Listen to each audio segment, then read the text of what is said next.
Buenos días. Veo que hay mucha gente, así que probablemente, yo diría que seguro, alguno de vosotros alguna vez os habéis preguntado por qué los hombres tenemos pezones. Y más vale que los tenemos, si no, no se podría haber rodado este anuncio sobre la autoexploración mamaria para algunas redes sociales que censuran los pezones femeninos. Pues no sois los primeros en preguntároslo. También Erasmus Darwin, el abuelo de Charles, se lo preguntó y además se lo respondió. Pensaba que al principio todos los animales eran hermafroditas y después se separaron en los dos grupos, machos y hembras. Es una idea que robó de Platón.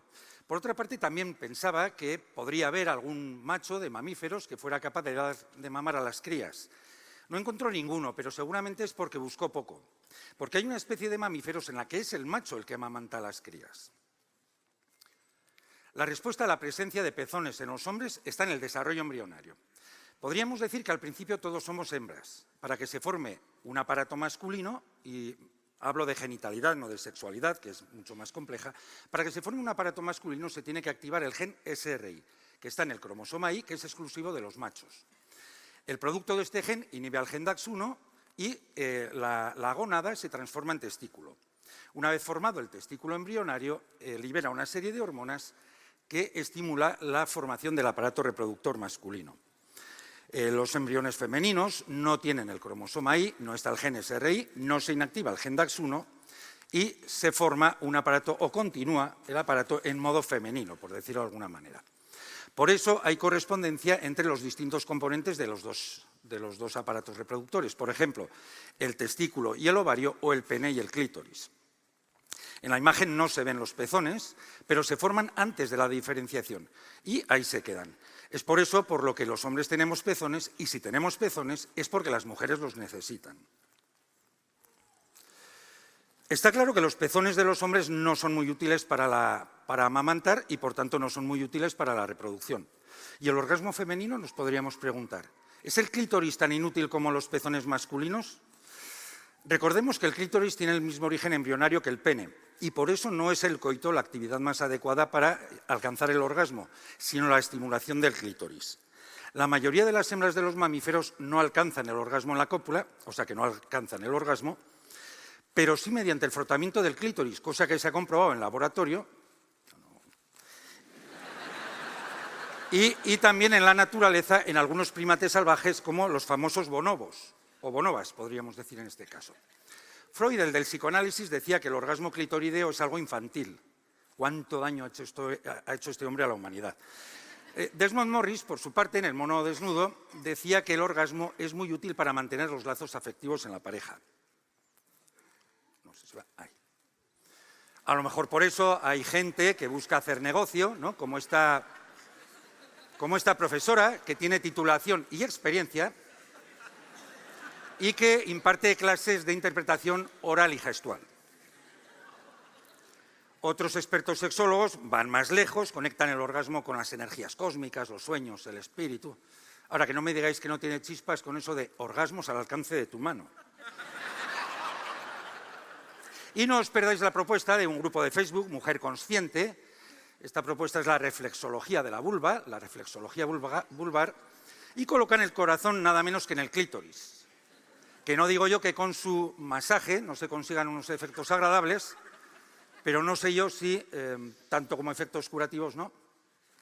En fin, no todo es sexo, de todas formas, ¿no? Hay una forma de reproducción más antigua, la reproducción asexual, en la que una parte de un individuo se separa dando lugar a un nuevo individuo, a un clon.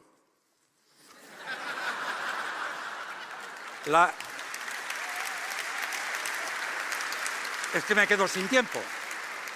La ventaja es la de Juan Palomo, yo me lo guiso, yo me lo como. El inconveniente es que hay muy poca variabilidad genética. Así que cosas de la evolución, aparece la reproducción sexual que aumenta mucho la variabilidad genética y con ella aparece también el envejecimiento y la muerte programada. Y el concepto de especie también, al menos si definimos especie de forma tradicional como el conjunto de individuos capaces de reproducirse entre sí y de tener descendencia fértil, lo que no siempre es posible. Porque ¿pensáis que puede tener algún futuro la relación entre doña Yorkshire y el señor gran danés? Como muchos otros conceptos en biología, el de especie no es un concepto muy preciso. Bueno, os decía que la reproducción sexual aumenta muchísimo, pero muchísimo, la variabilidad sexual, pero tenía que haber algún pero.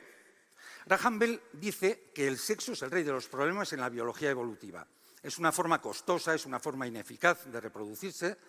Requiere, por ejemplo, que las células sexuales sufran una división especial, distinta de las del resto, es la meiosis, muy compleja. Por otro lado, también requiere que dos individuos se pongan de acuerdo para intimar. Otro problema de la reproducción sexual es el coste de los machos. Los machos no aportan recursos a la reproducción, solo aportan genes. De manera que si lo comparamos con la reproducción asexual, una hembra se reproduce a medias. Tiene que competir con los machos para conseguir nutrientes para las crías, mientras que los machos utilizan todos los nutrientes en su propio beneficio, incluso en vencer a otros machos para conseguir a la hembra. Pero la naturaleza, que es muy sabia, va encontrando soluciones. Por ejemplo, el macho puede aportar nutrientes a la hembra. Si con los nutrientes que aporta el macho a la hembra, ésta consigue criar el doble de descendientes, podemos decir que el coste se anula. Por otro lado, se pueden reducir el número de machos. Al fin y al cabo, no hacemos mucha falta. ¿Qué vamos a decir? Los machos pueden llegar incluso a desaparecer en la reproducción sexual. Eso es la partenogénesis. En ella, los óvulos no fecundados se desarrollan formando hembras, cosa que nos encontramos, por ejemplo, en algunos pulgones e incluso en vertebrados como lagartijas. Otra solución al coste de los machos es que el macho sea directamente un recurso para la hembra. En esta mantis, por ejemplo, el macho se tiene que acercar con mucho cuidado o solo será un recurso, no transmitirá sus genes. Cuando está en posición de cópula, la hembra le arranca la cabeza de un mordisco, pero con cariño. En el cerebro del macho hay un ganglio que impide la salida del esperma. Como ya no lo tiene, porque ha perdido la cabeza por su amor, lo que queda de él culmina la cópula mediante una serie de movimientos reflejos. Vamos, que solo echa un polvo en toda su vida y ni siquiera se entera. Y cuando termina, pues la hembra se lo zampa y no deja ni los huesos. Otra pregunta que nos podemos hacer: ¿por qué hay machos y hembras? ¿Por qué no todos iguales, con órganos sexuales iguales, que fabrican gametos iguales? Pues esa opción existe, es la isogamia, muy antigua, y todavía perdura en algunos hongos y algas. En ella, dos gametos semejantes de dos individuos distintos se unen para formar un nuevo individuo. En algún momento, cuando hubo una cierta variación en el tamaño de los gametos, pues se produjeron dos tipos, o se dividieron en dos tipos.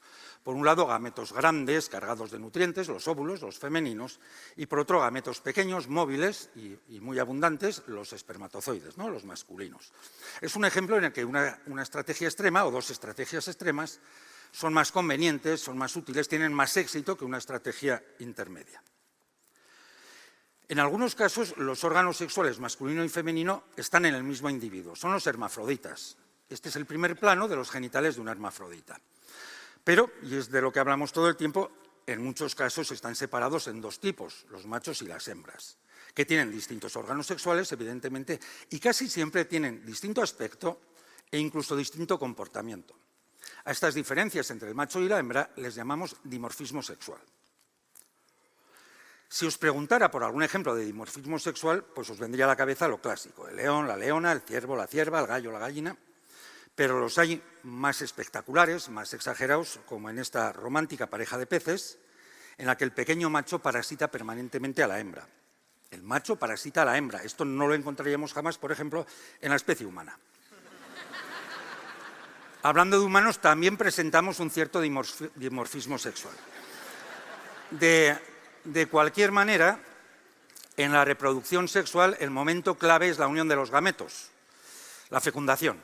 Esta puede ser externa, fuera del cuerpo de los individuos, en el medio externo, acuoso generalmente, o interna en el interior de las vías genitales de la hembra. Eso hace que sea mucho más probable la unión de los gametos. Pero para ello hay que innovar, hay que elaborar la cópula, que en nuestra estirpe aparece por primera vez en este bicho tan feo, en los placodermos, y yo diría que el sexo se pone interesante a partir de aquí. Y con esto termino. Una última pregunta. Si antes nos preguntábamos por qué dos sexos pudiendo haber solo uno, nos podríamos preguntar, igual alguno también se lo ha preguntado, ¿por qué no tres sexos en lugar de dos? La respuesta es muy fácil. Eso no puede ser. Porque con lo difíciles que son las relaciones de pareja, pues los tríos seguro que nos conducían a la extinción. Muchas gracias.